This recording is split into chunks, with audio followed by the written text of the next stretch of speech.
La bona vida. En diferents èpoques i entre diverses persones hi ha hagut moltes concepcions diferents sobre què és la bona vida. Fins a un cert punt, les diferències podien ser susceptibles de discussió. Això va ser quan els homes es diferenciaven en les formes amb les quals aconseguien un objectiu fixat. Alguns pensen que la presó és una bona manera de prevenir un crim. Altres mantenen que l'educació seria millor. Una diferència d'aquest tipus es podria decidir mitjançant indicis suficients, però algunes diferències no es poden posar a prova d'aquesta forma. Tolstoi va condemnar tota la guerra. Altres han elogiat la vida d'un soldat a la batalla pel seu dret a esdevenir molt noble. Probablement, en aquest cas, hi havia involucrada una diferència real en els propòsits. Aquells que elogien el soldat normalment consideren el càstig dels pecadors una bona cosa en si mateixa. Tolstoi no ho creia així. En un tema com aquest, no hi ha raonament possible. Per tant, jo no puc demostrar que el meu punt de vista sobre la bona vida sigui correcte. Només puc exposar la meva visió i esperar que hi estiguin d'acord tantes persones com sigui possible. El meu punt de vista és el següent. La bona vida és la que està inspirada en l'amor i guiada pel coneixement. El coneixement i l'amor són ambdós extensibles de forma indefinida. És per això que, encara que la bona vida es pugui aconseguir, sempre es pot imaginar una vida millor. Ni l'amor sense el coneixement, ni el coneixement sense l'amor poden originar una bona vida. A l'edat mitjana, quan la pestilència apareixia en un poble, els homes sagrats recomanaven a la població reunir-se a les esglésies i pregar per la lliberació. El resultat era que la infecció s'estenia amb una rapidesa extraordinària entre totes les masses poblades de suplicants. Aquest és un exemple d'amor, però sense coneixement. L'última guerra va proporcionar un exemple de coneixement sense amor. En cada cas, el resultat va ser la mortaldat a gran escala. Encara que tant l'amor com el coneixement són necessaris, d'alguna manera l'amor és el més fonamental, ja que condueix la gent intel·ligent a buscar el coneixement per tal de descobrir com beneficiar a aquelles persones a les quals estimen. Però si la gent no és intel·ligent, estaran satisfets de creure el que se'ls ha explicat i podrien perjudicar a algú malgrat la més genuïna benevolència. Potser la medicina proporciona el millor exemple del que vull explicar. Un metge competent és més útil per un pacient que el seu millor amic devot, i el progrés en el coneixement mèdic fa més per la salut de la comunitat que la filantropia mal informada. No obstant això, un element de benevolència és essencial, fins i tot aquí si ningú tret dels rics es pot beneficiar dels descobriments científics. L'amor és una paraula que inclou una varietat de sentiments. És per això que l'he utilitzada a propòsit, ja que els vull incloure a tots. L'amor com una emoció, que és el que estic parlant, ja que l'amor per principi no em sembla genuí, es mou entre dos pols. D'una banda, el desig pur de la contemplació, de l'altra, la benevolència pura. Quan es tracta d'objectes inanimats, llavors entra en joc el plaer a seques. Nosaltres no podem sentir benevolència cap a un paisatge o una sonata. Aquest tipus de plaer és, presumiblement, la font de l'art. Generalment, és més fort en els nens més petits que en els adults, els quals tenen tendència a veure objectes amb un esperit utilitari. Això té un paper important en els nostres sentiments envers els éssers humans, alguns dels quals tenen encant i altres ben al contrari, quan es consideren simplement objectes de contemplació estètica. El pol oposat de l'amor és la benevolència pura. Els homes han sacrificat les seves vides per ajudar els leprosos. En aquest cas, l'amor que han sentit no ha tingut cap element de desig estètic. L'afecció paternal, com a norma general, va acompanyada de la satisfacció per l'aspecte de l'infant, però esdevé cruel quan aquest element és totalment absent.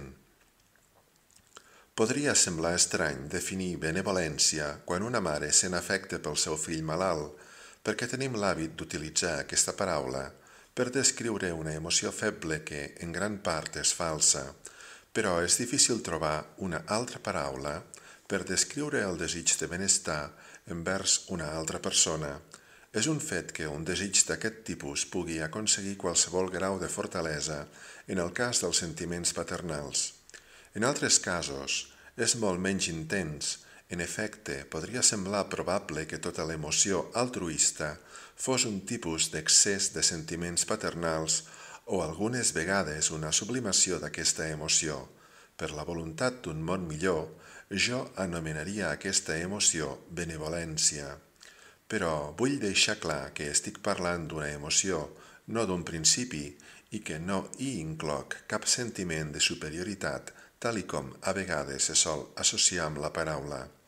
La paraula simpatia expressa una part del que jo vull dir, però omet l'element d'activitat que hi vull incloure. L'amor, en la seva totalitat, és una combinació indissoluble dels dos elements, plaer i afecte. La satisfacció d'un pare amb un fill bonic i amb èxit combina els dos elements. També ho fa, en el millor dels casos, el sexe basat en l'amor. Però en el sexe basat en l'amor, la benevolència només existirà quan existeixi una possessió estable, ja que d'altra manera la gelosia la destruiria, mentre realment potser augmentaria el plaer de la contemplació.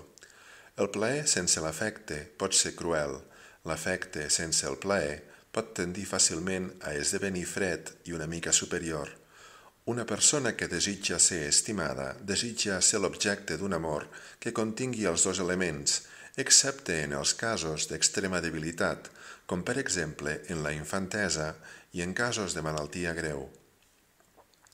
En aquests casos, la benevolència podria ser tot el que es desitja. Contràriament, en casos de fortalesa extrema, l'admiració és més desitjada que la benevolència. Aquest és l'estat d'ànim dels potentats i de les belleses famoses. Només desitgem els bons desitjos d'altres persones en proporció a com ens sentim nosaltres mateixos quan necessitem ajuda o quan correm el perill de sortir perjudicats per part seva. Almenys, aquesta semblaria ser la lògica biològica de la situació, però no és tan real en la vida. Nosaltres desitgem afecte per tal d'escapar del sentiment de solitud, per tal de ser, com diem, compresos. Aquest és un tema de simpatia, no simplement de benevolència. La persona, l'afecte de la qual és satisfactori per nosaltres, no només ens ha de desitjar el bé, sinó que ha de conèixer en què consisteix la nostra felicitat. Però això pertany a l'altre element de la bona vida, anomenat coneixement. En un món perfecte, cada ésser sensible seria, per qualsevol altre ésser, l'objecte de l'amor en el seu màxim exponent, compost pel plaer, la benevolència i la comprensió, mesclat tot de forma inextricable. Això no implica que, en aquest món real, hàgim d'intentar tenir els mateixos sentiments envers tots els éssers sensibles amb els quals ens anem trobant. Hi ha molts éssers amb els quals no en podem sentir plaer perquè són repugnants. Si haguéssim de distorsionar la nostra naturalesa intentant veure belleses en ells, simplement hauríem de bloquejar les nostres susceptibilitats al que nosaltres trobem bell de forma natural, sense mencionar els éssers humans. També existeixen les puces, les xinxes i els polls. Hauríem d'estar fortament pressionats com el vell mariner per poder sentir plaer quan contemplem aquestes criatures. Alguns sants les han anomenat les perles de Déu, però amb el que aquests homes es delectaven era amb l'oportunitat d'exposar la seva pròpia santedat. És fàcil que la benevolència s'estengui de forma àmplia, però fins i tot la benevolència té els seus límits. Si un home desitja casar-se amb una noia, no hauríem de pensar el millor d'ell si renuncia en el cas que tingui notícia que algú altre també vulgui casar-se amb ella.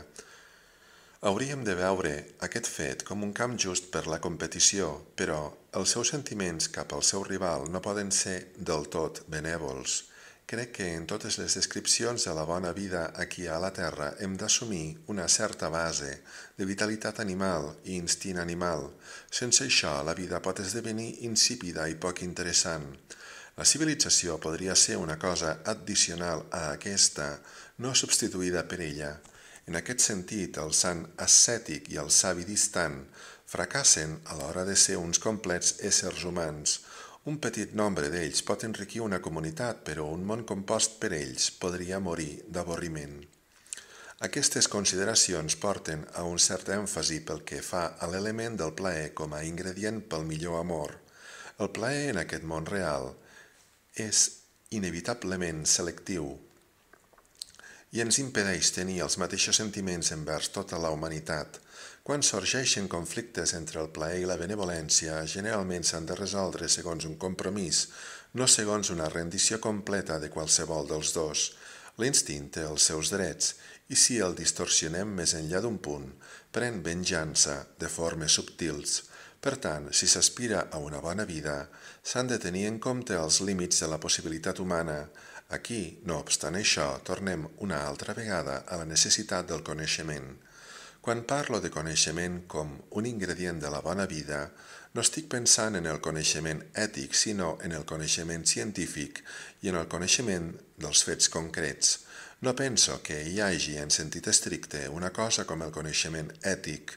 Si desitgem aconseguir algun objectiu, el coneixement ens ha de mostrar els mitjans, i aquest coneixement podria passar sense un rigor excessiu com a ètic, però no crec que puguem decidir quin tipus de conducta és correcta o incorrecta, excepte si tenim referències de les seves conseqüències més probables. Si es dona un objectiu que ha de ser assolit, el fet de descobrir com aconseguir-lo és una qüestió per la ciència. Totes les normes morals han d'estar avaluades per saber si tendeixen a aconseguir les finalitats que nosaltres desitgem. Dic les finalitats que desitgem, no les finalitats que hauríem de desitjar. El que hauríem de desitjar només és el que algú altre vol que nosaltres desitgem. Normalment, és el que les autoritats volen que desitgem, els pares, els mestres de l'escola, els policies i els jutges. Si em dius, hauries de fer això i allò, la força motriu del teu comentari es troba en el meu desig de la teva aprovació, possiblement, juntament amb recompenses o càstigs, subjectes a la teva aprovació o desaprovació. A partir del moment en el qual tot el comportament sorgeix del desig, està clar que les nocions ètiques poden no tenir importància excepte en com influeixen en el desig, i ho fan a través del desig de l'aprovació o de la por a la desaprovació. Aquestes són forces socials molt potents i que nosaltres, naturalment, intentem portar al nostre bàndol si desitgem aconseguir qualsevol propòsit social. Quan dic que la moralitat de la conducta s'ha de jutjar per les seves conseqüències probables, em refereixo a que desitjo veure com s'aprova el comportament que probablement aconseguirà els propòsits socials que nosaltres desitgem i com es desaprova el comportament oposat. En aquests moments això no es realitza. Existeixen unes certes normes tradicionals, d'acord amb les quals l'aprovació i la desaprovació s'enfronten siguin quines siguin les conseqüències. La superfluïtat de l'ètica teòrica és òbvia en casos simples. Suposem, per exemple, que el teu fill està malalt. L'amor fa que desitgis que es curi i la ciència et diu com fer-ho. No existeix una fase intermèdia de teoria ètica on es demostri que el teu fill estaria millor curat. El teu acte sorgeix directament del desig d'una finalitat, juntament amb el coneixement dels mitjans. Això és igualment cert en tots els actes, tant si són bons com dolents. Les finalitats són diferents i el coneixement és més adequat en alguns casos que en altres. Però no existeix una manera imaginable de fer que les persones facin coses que no desitgin fer. És possible modificar els seus desitjos mitjançant un sistema de recompenses i sancions, entre les quals l'aprovació i la desaprovació socials no són els menys potents. Per tant, per al moralista legislatiu la qüestió és com s'hauria d'organitzar aquest sistema de recompenses i càstigs per tal d'assegurar el màxim desitjable per l'autoritat legislativa? Si dic que l'autoritat legislativa té mals desitjos, vull dir només que els seus desitjos entren en conflicte amb aquells d'alguna part de la comunitat a la qual pertanyo. Fora dels desitjos humans no hi ha un estàndard moral. Així, el que distingeix l'ètica de la ciència no és cap tipus especial de coneixement, sinó simplement el desig. El coneixement que es requereix en l'ètica és exactament com el coneixement en altres àmbits. El que és peculiar d'aquest és que es desitgen certs propòsits i la conducta correcta és la que ens condueix a ells. Naturalment, si la definició de la conducta correcta és realitzar una crida extensa, les finalitats han de ser com grans seccions del desig de la humanitat. Si jo delimités la conducta correcta a aquella que incrementa la meva pròpia renda, els lectors no hi estarien d'acord. L'eficàcia total de qualsevol argument ètic es troba en la seva part científica, és a dir, en la prova que un tipus de conducta, més que un altre, és un mitjà cap a una finalitat que és àmpliament desitjada. No obstant això, distingeixo entre l'argument ètic i l'educació ètica. L'última consisteix a reforçar alguns desitjos i debilitar-ne d'altres. Es tracta d'un procés realment diferent, el qual es discutirà a part més endavant. Ara podem explicar més exactament el sentit general de la definició de la bona vida amb la qual començàvem aquest capítol. Quan deia que la bona vida consisteix en l'amor guiat pel coneixement, el desig que em provocava era el desig de viure una vida plena i veure com els altres la viuen. I el contingut lògic de l'afirmació és que, en una comunitat on els homes viuen d'aquesta manera, es satisfaran més desitjos que en una on hi ha menys amor o menys coneixement. No vull dir que un tipus de vida així sigui virtuosa o que la contrària sigui immoral, ja que no crec que aquests conceptes tinguin una justificació científica.